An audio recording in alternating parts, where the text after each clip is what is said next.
Codex Gigas é um dos manuscritos mais misteriosos da história. Escrito por um autor desconhecido, o texto está repleto de lendas ocultas e o volume físico é tão grande que precisa ser mantido aberto por duas pessoas. Parece que o livro não foi feito para mãos humanas. Então de onde veio o Codex Gigas? Alguns dizem que o texto é de autoria do diabo, que até gravou um autorretrato em uma das páginas. Outros atestam que o Codex foi obra de um monge singular, embora muitos acreditem que ele fez um pacto com Satanás para completar sua obra. Embora o texto seja marcadamente assustador, um dos fatos menos conhecidos sobre o Codex Gigas é que agora faltam 10 a 12 das páginas originais. Supostamente, essas páginas contêm informações tão perigosas que tiveram que ser destruídas pelo bem da humanidade. Diz a lenda que o livro foi criado por um monge que vendeu sua alma ao diabo. Segundo a lenda, o Codex Gigas foi criado no século XIII por Herman, o recluso, um monge maldito que fez um pacto com o diabo. Antes da concepção do livro, Herman havia cometido um grande pecado, e seu abade decidiu que ele deveria ser cercado e deixado para morrer de fome como punição. Em um esforço para salvar sua própria vida, o monge prometeu escrever um códice maciço que exaltasse o mosteiro, com a ressalva de que seria libertado após a conclusão do texto. O abade concordou e Herman recebeu um ano para realizar a tarefa. Herman começou imediatamente a trabalhar e labutou incessantemente por meses, mas ainda não estava nem perto de terminar. Um texto tão grande poderia facilmente levar 3 décadas para ser escrito à mão. Um ano simplesmente não era tempo suficiente. Desanimado, Herman voltou-se para Lúcifer na noite anterior ao dia em que o livro deveria estar concluído. O diabo concordou em ajudar o monge a terminar o códice, mas Herman foi forçado a prometer sua alma eterna a Satanás em troca. Uma barganha foi feita, o códice foi concluído durante a noite e Herman foi perdoado e recebeu sua liberdade. O Codex contém a Bíblia cristã, mas também feitiços mágicos e instruções rituais. O Codex Gigas contém a tradução da Vulgata da Bíblia cristã, a principal tradução latina do texto, mas que compreende apenas a metade do enorme livro. O tomo também contém mais 4 livros, 2 dos escritos de Josefo Flávio sobre a história do judaísmo, uma enciclopédia chamada Etimologia e um texto médico de Constantino, o africano. Embora o códice seja escrito principalmente em latim, ele também contém uma infinidade de outros alfabetos, como hebraico e eslavo. As partes originais do Codex são consideravelmente mais escuras do que esses extratos. Notavelmente, há um tratado sobre confissão e pecado seguido por ilustrações de página inteira do céu e do diabo. Depois disso, vem várias páginas dedicadas a conjurações e feitiços, que se acredita fazerem parte de um ritual de exorcismo. Os estudiosos sugerem que essas instruções eram usadas para banir o mal das pessoas que sofriam de doenças. Diz-se que as páginas perdidas do texto são perigosas demais para a humanidade enquanto o Codex Gigas ocupa 310 páginas. O tomo originalmente continha algo entre 320 e 322 páginas. Curiosamente, as seções que estão faltando no livro não caíram simplesmente, pois os arquivistas notaram que as páginas foram intencionalmente cortadas da encadernação. Essa descoberta levou a intermináveis especulações sobre o conteúdo das passagens perdidas. Os estudiosos acreditam que algumas das páginas listaram as regras do mosteiro onde o livro foi originalmente mantido, mas também observam que essas regras teriam apenas 2 páginas, no máximo. Alguns acreditam que as páginas foram destruídas porque seu conteúdo foi considerado perigoso demais, enquanto outros pensam que foram roubadas para um propósito secreto e maligno. Na obra de ficção A Oração do Diabo, as páginas contêm a oração titular e recitá-la traz à tona os horrores inimagináveis do Apocalipse. Alguns chamam o texto de a Bíblia do Diabo porque contém uma enorme ilustração de Satanás. Uma das características mais surpreendentes do Codex Gigas é a propagação de 2 páginas que contêm enormes ilustrações de uma cidade divina, que potencialmente representa o céu ou Jerusalém, e o próprio diabo. A ilustração do diabo tem garras afiadas e vermelho sangue em suas mãos e pés, chifres enormes e uma língua bifurcada. Seu tamanho ultrapassa facilmente os vários níveis da cidade divina, que talvez represente simbolicamente o poder do diabo. Algumas pessoas acreditam que esse desenho serviu de inspiração para o nome coloquial do texto, a Bíblia do Diabo, embora outros atestem que o título vem do suposto envolvimento de Satanás na criação da obra. As páginas do livro são feitas de peles de centenas de animais.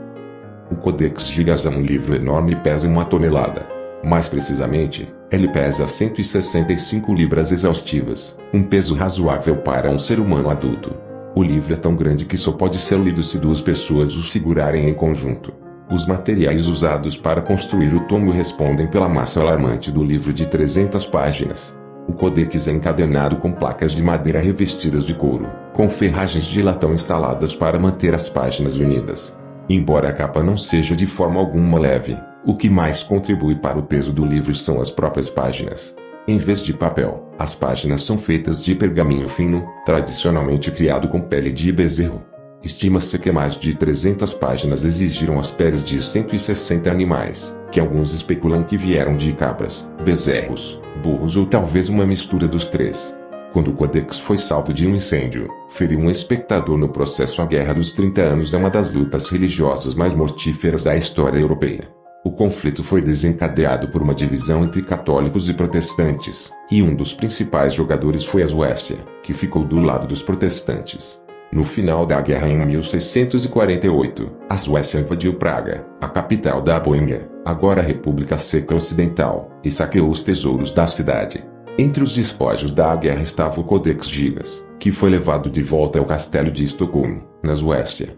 Avance rapidamente para 1697, momento em que o livro estava descansando na enorme biblioteca do castelo. Naquele ano, o prédio pegou fogo repentinamente, e o bibliotecário-chefe estimou mais tarde que 3/4 dos livros lá foram destruídos. Para salvar os livros, as pessoas começaram a jogá-los pelas janelas do castelo, incluindo o Codex Gigas de 165 libras. De acordo com o vigário João Erich Sons, o livro enorme caiu em uma pessoa do lado de fora e feriu-a, provavelmente de forma gravíssima. O texto foi escrito por um único monge e provavelmente demorou toda a sua vida para ser concluído. O Codex é teorizado como tendo sido escrito por uma pessoa singular. Embora sua autoria não possa ser confirmada, a obra é assinada por um monge chamado Hermanus Monachus Inclusus, que se traduz aproximadamente do latim para irmã, o recluso. Depois de estudar de perto o texto, os historiadores modernos tiraram várias conclusões sobre a autoria do tomo. Em primeiro lugar, a caligrafia é única e consistente ao longo de toda a obra, o que significa que foi escrita por um indivíduo. Em segundo lugar, seriam necessários cerca de 5 anos de trabalho ininterrupto para copiar o texto à mão. Realisticamente, se Hermann passasse 5 horas por dia trabalhando no livro, ele teria levado pelo menos 20 anos para concluí-lo. No século XIII, a expectativa de vida média era de apenas 31 anos, então é mais do que provável que o Codex Gigas foi o trabalho da vida de Hermann, o recluso. O Codex Gigas é o maior livro criado na Idade Média. Embora o Codex Gigas não seja o maior livro do mundo, esse registro pertence firmemente a uma série de tabuinhas que compõem o pagódico total. O tomo é definitivamente o maior a ser criado na Idade Média. O nome latino se traduz aproximadamente como livro gigante, e este título não é hiperbólico. O Codex tem 36 polegadas de altura, 20 polegadas de largura e 23 centímetros de espessura. É composto de cerca de 320 páginas, embora um punhado esteja faltando, e pesa injustamente 165 libras. A primeira letra de cada capítulo é uma iluminação intrincada que ocupa a maior parte da página. Os livros medievais costumam apresentar iluminações ou ilustrações altamente coloridas que costumam empregar detalhes em ouro ou prata. Todo o Codex Gigas é coberto por iluminações, normalmente feitas em vermelho, azul, amarelo e verde. Apenas 2 apresentam coloração dourada. A primeira letra de cada capítulo ou evangelho é quase sempre uma iluminação altamente detalhada. Uma das iniciais mais bonitas vem no início do Evangelho de Mateus, onde a primeira letra, L, abrange toda a altura da página. O caractere é vermelho brilhante, mas a coloração fica mais escura nas bordas, e o espaço dentro do L é decorado com 6 espirais definidas contra um fundo dourado. O autor poderia facilmente ter levado dias para completar apenas uma dessas iniciais. O Codex mudou de mãos inúmeras vezes ao longo dos séculos. O Codex Gigas não morava permanentemente na cidade onde foi criado. Com o passar dos anos, ele foi vendido, emprestado, tomado emprestado e totalmente roubado. Estima-se que o livro foi concluído entre 1223 e 1231 Mosteiro Beneditino em Podlazice, Boêmia, atual República Checa. Não ficou lá por muito tempo. O mosteiro passou por tempos difíceis e foi forçado a penhorar o livro em um mosteiro em Brevnov. De lá, o Codex mudou-se para Bromov, depois que os monges de Brevnov foram forçados a fugir das guerras hussitas em 1420. Rodolfo II, rei da Boêmia, pegou o livro emprestado dos monges em 1594.